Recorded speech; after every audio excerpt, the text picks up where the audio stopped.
You have no idea of the true power a Dragonborn can wield. And it is only a matter of time before Sol's time is also mine. I already control the minds of its people. Soon they will finish building my temple, and I can return home. The first dragon priest, Miraak was granted the ability to wield the power of dragons by the gods in hopes that he would aid in the defense of the mundane world from their reptilian oppressors. Choosing another path, Miraak sought out the knowledge and power of Hermaeus Mora, Daedric Prince of Knowledge and Memory. With his will dominating the mortal realm, how would this former dragon priest identify in the Star Wars universe? Would he follow the path of a Jedi, a Sith, or maybe something else entirely? As with all my videos in this series, we'll be looking at the defining qualities of the character in question and trying to determine what force alignment our chosen character would best merge with. As always, both continuities for Star Wars are eligible for reference. Now with the introduction done, let's get started.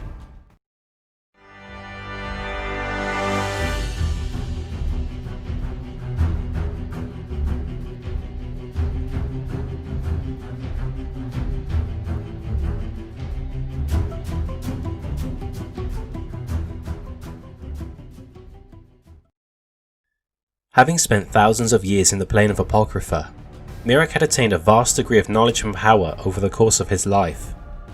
Seeking to assert his will over others, he formed a cult dedicated to his will under his manipulative influence.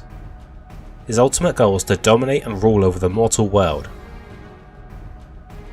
With skills in sword and staff-based combat, a mastery over the power of dragons, and the ability to bend others to his will, which force alignment suits him best?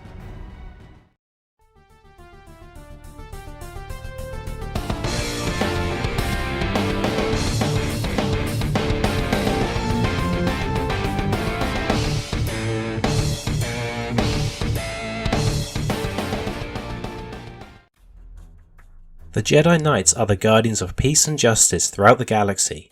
They maintain a humble lifestyle and seek to preserve life wherever possible, as it is considered precious. They commit themselves to the study and understanding of the light side of the Force. Pacifism, tranquility, and reasoning are some of their most profound qualities. There are many ways in which one could be considered a Grey Jedi. However, there is typically 3 different categories that one may fall under. The first is a Jedi who remains a member of the Order but is considered to be unorthodox, or something of a maverick within their ranks. They do not affiliate with the dark side, but are often known to butt heads with council members, and often act according to their own beliefs and instincts, rather than strictly following the tenets of the Jedi Code. The second are those that believe the dark side of the Force can have its uses, and as a result, they pull a section of their power from it. These types of Jedi are considered to be wildly unconventional and must be extra vigilant when tapping into the power of the dark side, lest they succumb to its influence. The final form of a Grey Jedi is one that does not belong to the Jedi Order, but instead belongs to a separate faction, or none at all. These Force users do not commit themselves to the dark side.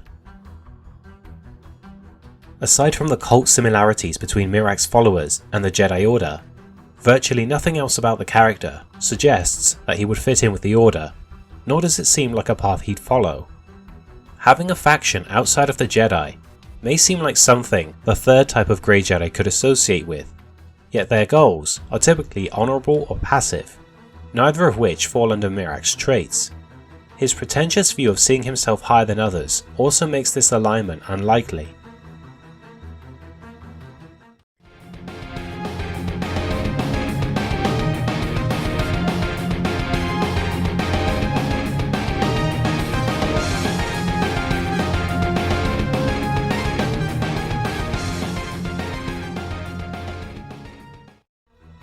A Dark Jedi is a Force user that pulls the majority of their power from the dark side of the Force.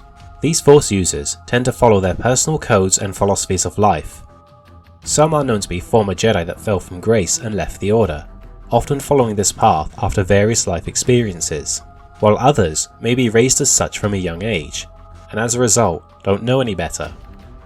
The Sith are known as the ancient enemy of the Jedi. They follow their code under the tenets of the ancient Sith Order. Both the Sith and Dark Jedi are often driven by similar ambitions and feelings, such as hatred, lust, greed, passion, and anger. In order to become a Sith, a student of the dark side must dedicate themselves to the teachings of a Sith Lord, or the teachings of a Sith holocron, lest they be considered a Dark Jedi. They seek to assert their will over others, and tend to perceive all life outside their ranks to be beneath them. The lifestyle of a Sith Lord is both harsh and unforgiving. The path of the dark side is something that I can see Miraak being very interested in. After all, it is a pathway to many abilities, some considered to be unnatural. Miraak's service to Hermaeus Mora also reflects one's study and service to a Sith Lord. Miraak's goals, ambitions, and outlook on life also parry those of a Dark Lord, making this side a high possibility.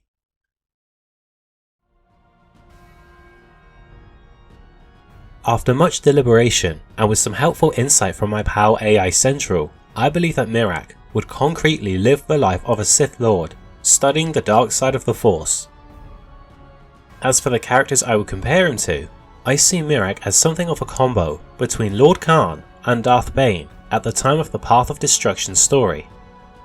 Lord Khan was the leader of the Brotherhood of Darkness, influencing the minds of his followers, ensuring their loyalty and placing himself on a self-proclaimed pedestal, much like how Miraak did the same with his own cult. However, while I believe that he would share a similar role to Khan, I believe he would possess the mindset of Darth Bane. Bane craved and sought out as much knowledge and power as he possibly could, an ambition that the Dragon Priest shared. They also viewed their supposed masters as unworthy. Bane was disgusted at Khan's decision to lead such a large darkside faction, and Miraak viewed Hermaeus Mora as a quote, fickle master. So there you have it, another episode of Jedi or Sith done and dusted. If you enjoyed, be sure to click the like button and subscribe for more. If you want to keep up to date with the channel, feel free to follow me on Twitter, and until the next video, may the Force be with you.